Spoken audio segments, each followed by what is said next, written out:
Welcome back to Plural 101. This week we're going to be talking about types of systems or various forms of plurality.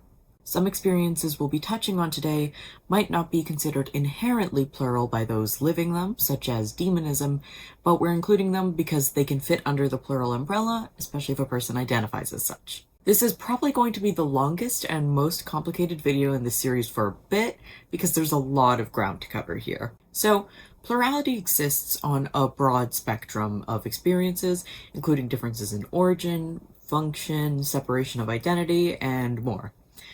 This spectrum is basically made of a bunch of other spectrums and categories that we'll be trying to explain here as concisely and clearly as possible. The first spectrum we're going to be talking about today is singlethood, multiplicity, and the mid-continuum. Essentially, this is a spectrum of the amount of separation between parts or members of a system or identity. A singlet is generally someone with a relatively consistent, stable, and singular sense of self and identity. A multiple is a plural being or collective with two or more distinct identities that could generally be described as separate people. They'll have their own personalities, thoughts, wants, and will often differ in name, gender, sexuality, and more. The mid-continuum then describes the space in between and also outside of that.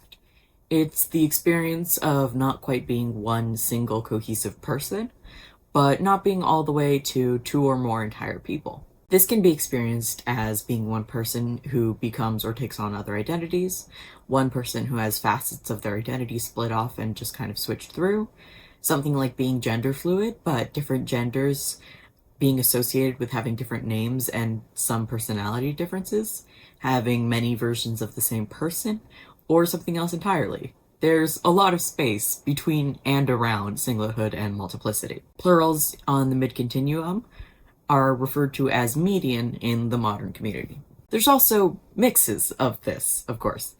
A hybrid or chimera system is a system that's both median and multiple in some form, for example. A system can go from being singlet to median to multiple and back again, or any combination. And one of the most important things to keep in mind is that this is not a scale of how plural a system is. Medians are just as plural as multiples are, and vice versa. Some medians have much more diversity of identity than some multiples do, and some don't. Plurality isn't really a spectrum from most to least plural. It's the entire space around the teeny tiny dot of singlethood. The next is being disordered, non-disordered, and mixes of that. Lucky for you, we already did a video on that in this corner here. We also have a playlist for every video where we discuss disordered plurality and related conditions. That also has nothing to do with how plural you are, and actually people with those disorders can be singlets, and has everything to do with how much you're struggling or distressed, which is very different. We also have the spectrum of spiritual to psychological to something else entirely. This varies a lot by system, and plenty of systems don't identify as anything related to this at all. Basically, this kind of refers to how people see their plurality as sort of coming to be or function. Some people have spiritual explanations, some religious, some psychological, some mixed, and some just different. We personally don't really identify as anything specific here. There's psychological aspects and spirituality is incorporated, but our personal experience isn't any more psychological or spiritual than the experience of being singlet.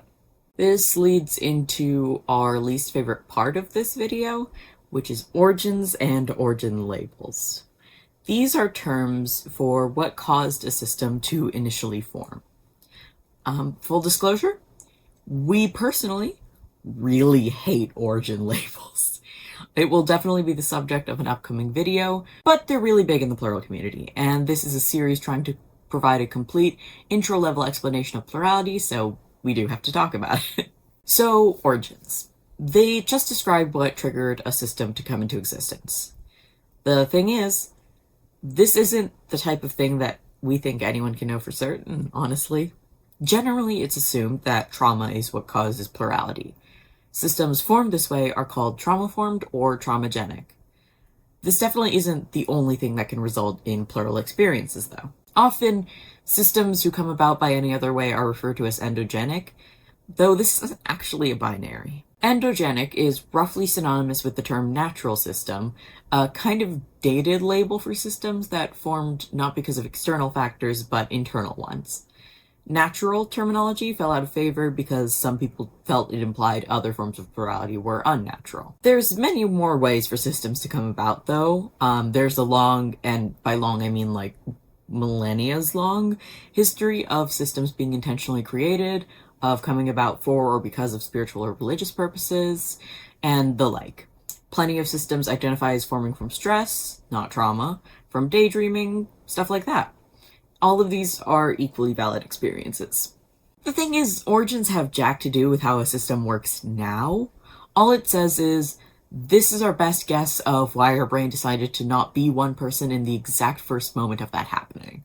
Any kind of system can come from any origin, any function of system can come from any origin, and generally we're very against the idea that people should be encouraged or pressured to disclose trauma history in the same breath as hello. That first second of a system is pretty private and not something anyone owes anyone else details on. But anyway, that's for another day. But now we're getting to the part that we probably like the best. These are function labels, not to be confused with autistic functioning labels. These terms refer to how and or why your system currently functions, and sometimes how it used to. The main labels here are adaptive, a system that functions on some level to adapt to trauma, stress, or hardship. Spontaneous, a system that appears and or gains members suddenly for no apparent reason. Created, unintentionally created system. Mixed, or a system that is multiple of these. And unknown, a system without a specific function identified.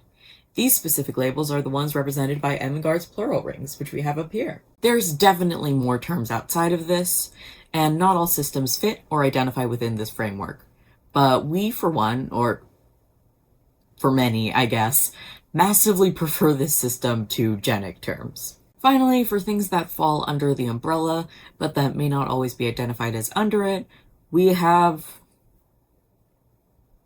honestly a lot, but I'm just going to be talking about channeling / spirit work, posic plus or delusional companions, and demonism. Channeling other entities is a very common spiritual practice and can very often include the acting of multiple individuals in some form working through or speaking through the same body.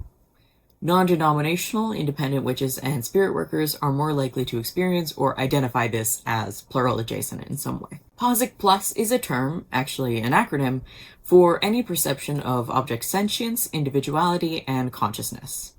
This includes a lot of things, from animism as a spiritual belief, to feeling like your stuffed animals have emotions, to feeling like you're friends with your car, and more. Some, but definitely not all, posic individuals have delusional companion syndrome, a delusion where objects are perceived as sentient beings who often communicate to the delusional individual. It's important to note, though, that feeling objects are sentient or communicating with them isn't inherently delusional. The specific experience under that umbrella that is often plural or plural adjacent is the phenomenon referred to as a horde. This is a collective-like group of a beholder or posic individual and companions or individual objects. The main plural aspect of this is that a horde is multiple consciousnesses acting through one single animate body. Ultimately, it's up to the horde whether they identify as plural. Finally, demonism, which is spelled like this, is the practice of creating a personified other half out of your internal dialogue, known as a demon. If you're familiar with the Golden Compass or his Dark Materials, it's named after that, and mostly the same as demons there. These demons typically take on the form of a specific animal, have their own personalities, and are more or less sentient. The demonist community has been pretty consistent about demonism not being inherently multiple, as demons are typically considered part of their creators, not separate individuals, and rarely take control of host bodies. However, this experience can definitely be considered plural, because it's the presence of more than one single identity / self, personality, or consciousness. Like hordes and channeling, it's up to the demon and the demon. So that's what we've got today. Hopefully we didn't miss anything massive. There's going to be a lot of further reading links in the description if that interests you. If you like this, please like this, comment, subscribe, ring the bell, whatever. We have a Discord if you're interested in talking to us or other community members, a tip jar on Ko-Fi if you want to support our work, and a headache. Unrelated. Thanks for watching, and we'll see you next week. Bye!